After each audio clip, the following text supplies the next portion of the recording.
I did about 7 courses I think, on Biblical Greek when I was in seminary, and I loved it. But there are some things that I really miss about seminary. In this video, I'm going to talk about what they were and why I miss them and why they're so important for learning Biblical Greek. So let's get into it.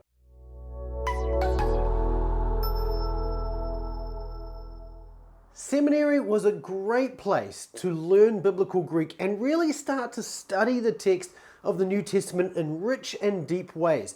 I really enjoyed the time that I had in my seminary time learning the basics of Greek, learning exegesis, going through a number of exegetical classes, and even learning the patristics as well. This was a huge blessing, and it allowed me to go deeper and richer into the text than I ever would have done without that knowledge of the language. But after seminary, most people actually lose their knowledge of the languages. After spending so many semesters working hard to learn the language and the labor and hardship that is involved in doing that, it seems such a shame to lose that, and not only to lose it, but lose the clarity, the confidence, and the efficiency in preparing lessons and sermons that comes from knowing the Greek of the New Testament. So many people lose their Greek, and very few actually develop it and take it further.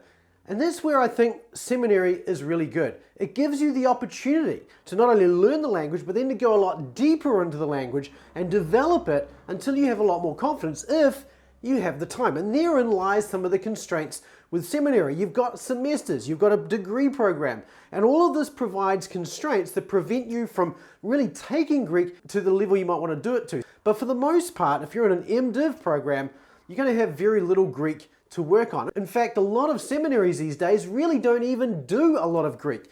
Rather than teaching you Greek, they're going to teach you Bible interpretation, which we need to do. But then in addition to interpretation, they're also going to teach you, level 1 Greek, and often it's going to be just the basics. So it's enough to be able to learn to just sort of use tools to learn Greek. And that's really not enough. You really need more than that. Some seminaries will give you 2 semesters of Greek, so you get through beginning Greek as an absolute minimum. Others will give you the beginning Greek and then a semester or 2 of Greek exegesis, which I think is the bare minimum and should be the bare minimum. And some seminaries give you opportunity to go further, but they may not mandate it. In the seminary I went to, that was certainly the case. We had to do Greek exegesis, we had to have already done beginning Greek, but then we had the opportunity to do some exegetical classes, and so I did 2 classes exegeting particular books, and in addition to that, I did a class reading through patristics, that is the fathers, the Greek fathers, in their own language as well. So that's a great way to do it, and if you've got the opportunity, I really recommend that you do that. The problem is that, again, once you leave seminary, those opportunities are gone. So how do you develop your Greek once you finish with seminary? Well, that's what I want to talk about briefly today. There are some things that I really miss about seminary that were really helpful in helping me to develop my knowledge of the language. And these were things that we found in classes. And so if we can take those things that were in classes and we can withdraw those out and put them into an environment where we can do them anytime, wouldn't that be something worth looking into seriously?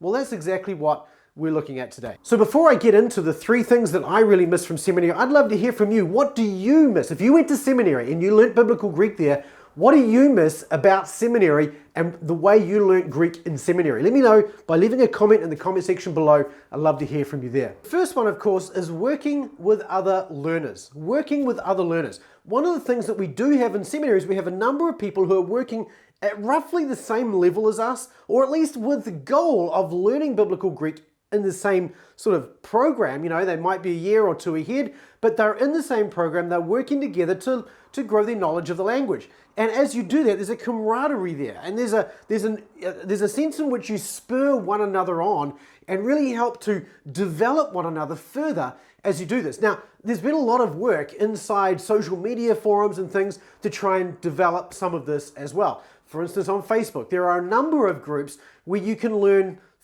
Greek or get support learning Biblical Greek, and that's wonderful.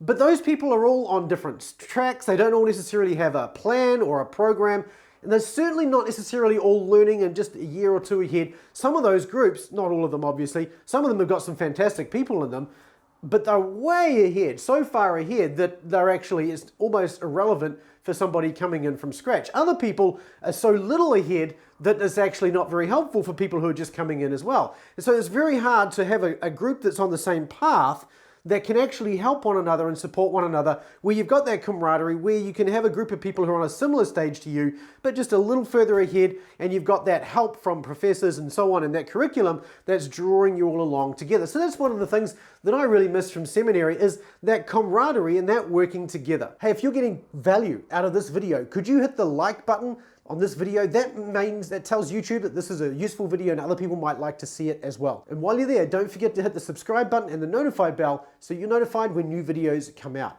Let's get into it again. The second thing that I really enjoyed in seminary, which you don't get an opportunity to do when you leave seminary, is to have a Greek professor who you can ask questions to and start to test your knowledge and try and understand why things are the way they are. This is somebody who's well ahead of you, someone who's been teaching Greek for a little while, who's got a bit of a handle on how the language works and how the details within it function and how the different elements relate to one another and why this is that way and why this is that way and what this should look like. Having somebody like that to ask questions of is super helpful, particularly through that learning stage, because it's when you get to ask those questions that you get to clarify your knowledge. Because the thing is that beginning Greek is difficult and there's lots of details to learn, and if you can have somebody who can ask questions of, it allows you to sift through some of those details, fine-tune them, and clarify things that weren't super clear in the book, or perhaps in class, or perhaps you got confused partway through. And having somebody to ask those questions of can be really helpful.